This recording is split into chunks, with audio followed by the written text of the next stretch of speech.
Hello there, my name is Michelle. It is 1 a.m. in the morning and it is extremely cold, so sorry I do not look more presentable, but do I really need to look like a princess to tell you the story, the epic of the Princess of the Moon?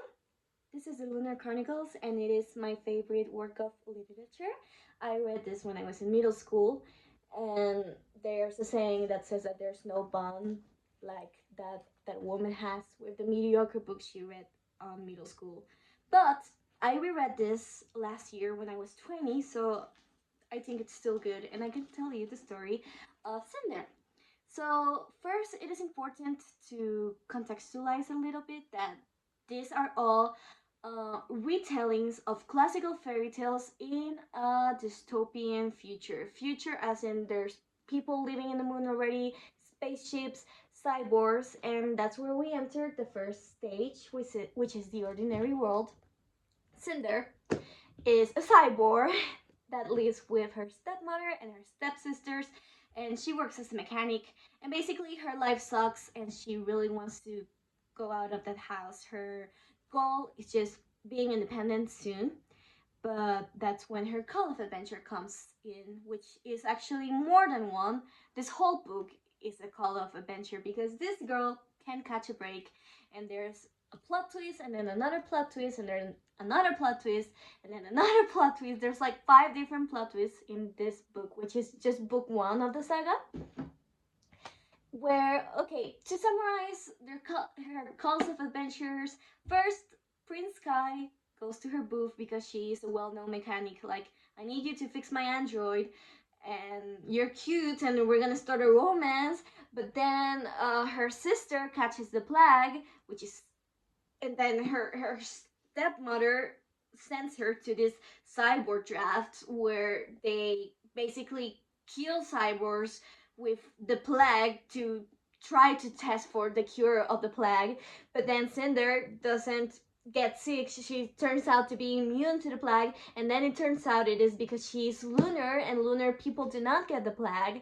And then at the end of the book, you find out that she's the last princess of the moon, which is the only one that can defeat Levana, which is the evil queen from the moon. So that's her main call of adventure. She is the last princess Celine. And that is also her refusal to the call, because Cinder is not happy throughout all of these events that are happening to her. And to be honest, throughout the whole series, she is always being miserable about all of these things being thrown at her. So yes, she refuses, and she refuses a lot. But she has Dr. Erland, which is our next point, meeting with the mentor. She meets Dr. Erland, which is the doctor that did all of this tests on her to find out that she's immune and that she's lunar, and later test her DNA to see that she's the last princess. And this guy will help us throughout the whole saga. And for crossing the threshold, we are finally at the end of book one. A lot of things happen, and Cinder ends up in prison where Dr. Erland comes, and he's like, okay, you are Princess Celine, you need to save the world, so escape the prison, and I'll see you in Africa. And well, she has two choices: either do nothing and hide forever or die, or go and try to see what she can do with all of this. So that is her crossing the threshold. And we're done with book one. So for the next phase, which is test allies and enemies, we go to book 2 and book 3, where we are joined by Little Red Riding Hood and Rapunzel, which have their stories going simultaneously while Cinder is going through her story. She escapes prison. She meets one of the other main characters that are gonna help her throughout all of this, which is Captain Thorn. He's the prince of Rapunzel. It's really a mess, but it's really good, I swear. And there's a lot of things that happen. In this book, we go to France to go get Scarlet because we need her for all of this mission that's going on. And then we go to space and we meet Rapunzel that lives in a satellite instead of a tower.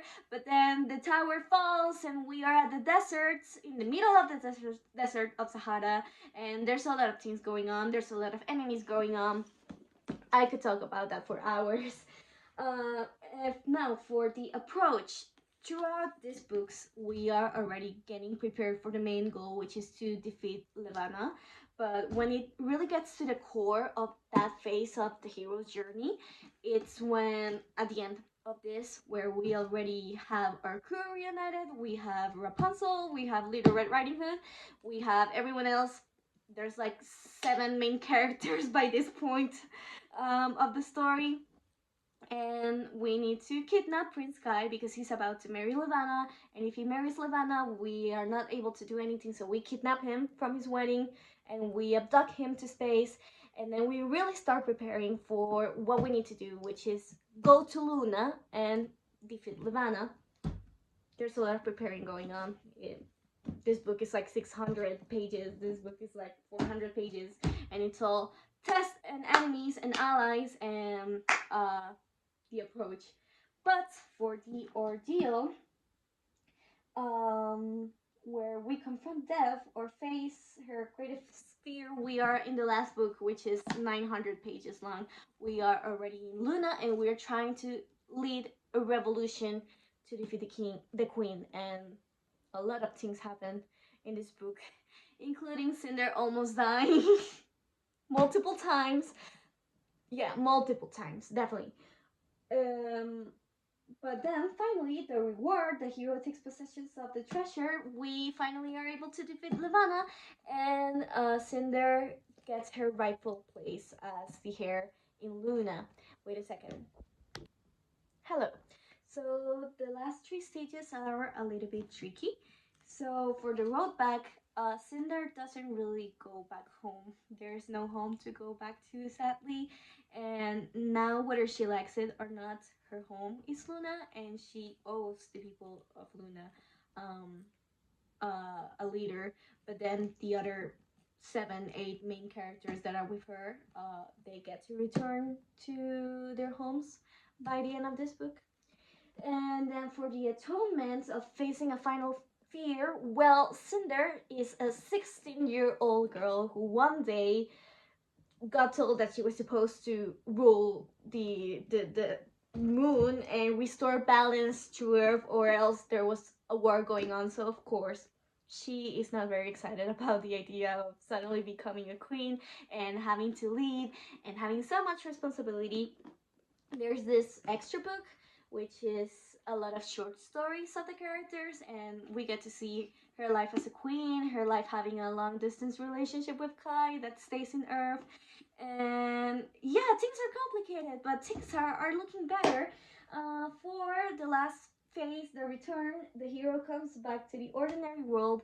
Well, yes, balance was restored, and the universe is at peace, and Cinder learns a lot. She's a new person now, definitely, and the other characters also grow a lot, and they all get their happy ending, and they all get their romance. There's five romances going on um, throughout this.